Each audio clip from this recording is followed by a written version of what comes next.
Շնորհակալություն, ելույթիս առաջի մասը ես կարճ քաղաքական կլինի, ելույթս ճշմարտության մասին է,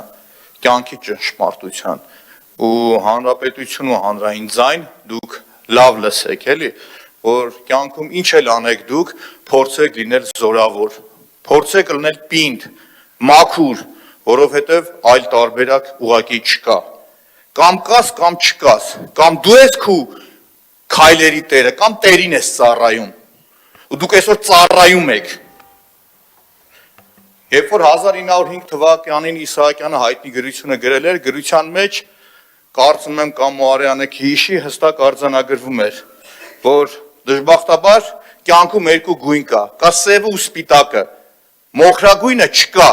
ու ինքներդ ձեզ մի խաբեք, որ դուք մեջտեղն եք, դուք այսօր մրոտ եք, դուք այսօր սև եք, հիմա շարունակեմ, կապված այդ տուրքերի արտոնությունների հետ կապված, էլի, հատուկ սև մրոտների համար, ինչն է հետաքրքիր, կարմիր գծերի հետ կապված, լավ ձեր քաղաքական բարոյականությունը որտեղ է, գիտակցում եք, որ երկու դատական ատյանով կրվում եք, գիտակցում եք, որ մտել եք քաղաքացու գրպանը, շարունակում եք նույն պնդաճակատությամբ այդ գործը անել, նորմալ է, բասա, լավ ուրիշ ման ասեմ, այսօր բերել եք դուք, չզեկուցվողների տակ սղսնում եք, որ 80 միլիոն դրամ քաղաքացիներ, երբ որ դուք գուրքարկը վճարում եք, այս մարդիկ տալիս են հասարակական կարգին, որ մտնեն ձեզ տուգանեն, ուղիղ տուգանելու համար, բայց այս նույն մարդկանց, որ ասում եք այդ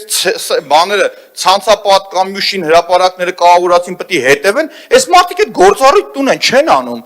իրանք մտել են ցույց են տվել, որ տրանսպորտում իրանք ցույց են տալիս լկտի պահվածք, լավ այդքան թուկումուրից հետո մի հասկանում են, որ իշնեն, բացեն, ասեն մենք այս մարդն ենք, մի քիչ կարգի հրավիրեն իրենց, լավ է, մանր քայլ առ քայլ իրանք առաջ են գնում, չէ՞ սա նորմալ չի, ժողովուրդ ջան, հասկանում եք, այդ շին հրապարակների հետ կապված նոր հասկացաք, 3 տարի այդ կռիվը տալիս եմ, որ այդ փոշին ու կեղտը դրանք են հանում, նոր հասկացաք, որ Տբիլիսյան խճուղում 3 հատ մեծ շինարար կային, վարչական դատարանի կողքը, վերաքննիչի կողքը, 3 ընդեղ եմ եղել խայտառակություն է, 15 անգամ առնվազն քաղաքապետարանում բարձրացել եմ այդ խնդիրը, գնացել եք հետևից, չէ, որովհետև դուխ չունեք գնալու, որովհետև այդ ընկերությունները աֆիլացում են ուղիղ ՔՊ-ի հետ, ամեն երկրորդը, հասկանում եք, ու մի եկեք հասկանանք Երևանցուն որ մեկն է հետաքրքիր, հետաքրքիր է իր այդ խնդիրները, թե բերել եք խուճուճ-մուճուճ արագ-արագ էլ ներկայացնում եք, ոչ մեկ չի էլ հասկանում այդ խոսույթը, հասկանում եք,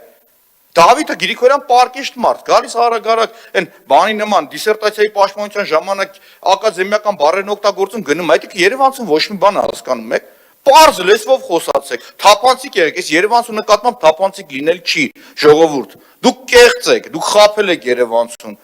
դուք չեք ասել Երևանցուն, որ Երևանցու համար ձեր համար առաջնահերթը տուգանելն է իր, հասկանում եք, այդ նույն հասարակական կարգի գոնե այդքան էթիկա լիներ, բռնեիք գրեիք, որ մենակ տուգանելու համար չի էսի, նաև գնալու ենք այդ շենքերի կամ ձեր մնացած հարցերով զբաղվեք, չէ, հատուկ ոնց որ ձեռ առնեք, բերում եք մարդկանց տուգանելու համար, այս եք դուք, ու մի խուսափեք իրականությանը երեսին ցած պարզ նայելուց, ուղղակի մի խուսափեք, եւ եւս մեկ անգամ նորից հետ վերադառնամ ՔՊ-ի գործընկեր եւ հաճախորդներին Դուք ապացուցեցիք, որ դուք ծառայում եք տիրոջ, դուք շատ ուղիղ ապացուցեցիք, դուք չեք ծառայում Երևանցուն, ուղիղ չեք ծառայում Երևանցուն, նեղվեք, չնեղվեք, լեննանաք, ինչ անեք, դա ձեր պրոբլեմն է, շնորհակալություն։